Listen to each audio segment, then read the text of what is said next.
સાવલીના લામડાપુરાના ગ્રામજનોએ સાવલી ટીડીઓને કરી રજૂઆત। સાવલીના લામડાપુરાના ગ્રામજનોએ સાવલી ટીડીઓને ગામનું તળાવ પૂરી ગેરકાયદેસર રસ્તો બનાવ્યો હોવાના આક્ષેપ સાથે રજૂઆત કરી લેખિત ફરિયાદ।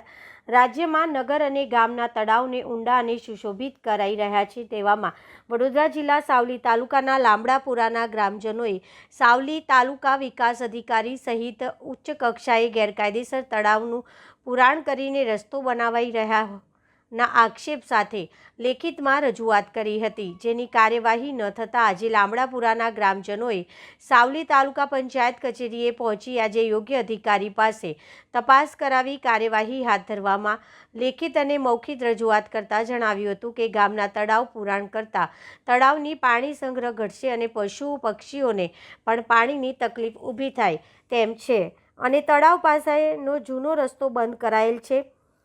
તળાવમાં પુરાણ કરી આ નિર્માણધીન રસ્તો ખાનગી ઉપયોગને લાભ માટે બનાવાઈ રહ્યા જેવા આક્ષેપ સાથે સાવલી તાલુકા વિકાસ અધિકારીને રજૂઆત કરી હતી। અમે સાવલી તાલુકાના લામડાપુરા ગામથી આવીએ છીએ।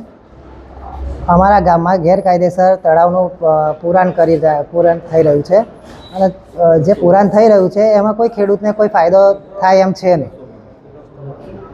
કોઈ ખેડૂતને એમાં ફાયદો થાય એમ છે નહીં અને જે ફાયદો છે એ બાજુમાં કોઈ પ્રાઇવેટ માલિકીની જમીન કોઈ લીધેલી છે એને ફાયદો થાય એમ છે। એ કારણોસર આ રસ્તો બની રહ્યો છે અને એ તળાવ પુરાણ કરીને તો આ એક ગેરકાયદેસર પ્રવૃત્તિ થઈ રહી છે। અને બીજું છે કે રસ્તો એમને જે કંઈક ભલામણ પત્ર લખેલો છે કે ઠરાવ આપેલો છે કંઈક મામલતદાર સાહેબને, એમાં એવું છે કે માત્ર ભલામણ પત્ર છે અને એમાં તળાવમાં ઓલરેડી કાયદેસરનો એક રસ્તો નીકળી રહ્યો છે તળાવના સાઈડમાંથી, પણ એ રસ્તો સદંતર પુરાણ કરીને દબાણ કરી દીધો છે અને બંધ કરી દીધો છે એ રસ્તો।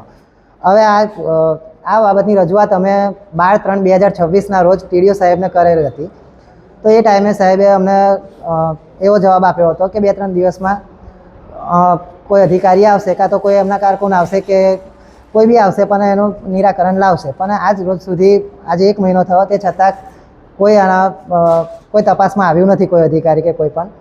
બીજું એ વાત છે કે આ બાબતની રજૂઆત અમે મામલતદાર સાહેબ, ટીડીઓ સાહેબ, ડીડીઓ સાહેબ, ડેપ્યુટી કલેક્ટર સાહેબ, કલેક્ટર સાહેબ, મુખ્યમંત્રી સાહેબ બધાને રજૂઆત કરી છે, તે છતાં આનું કોઈ નિરાકરણ આવતું છે નહીં।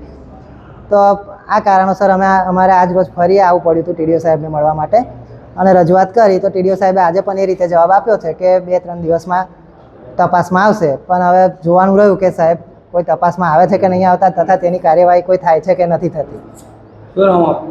હાર્દિકભાઈ રમેશભાઈ પરમાર, પૂર્વ સરપંચ।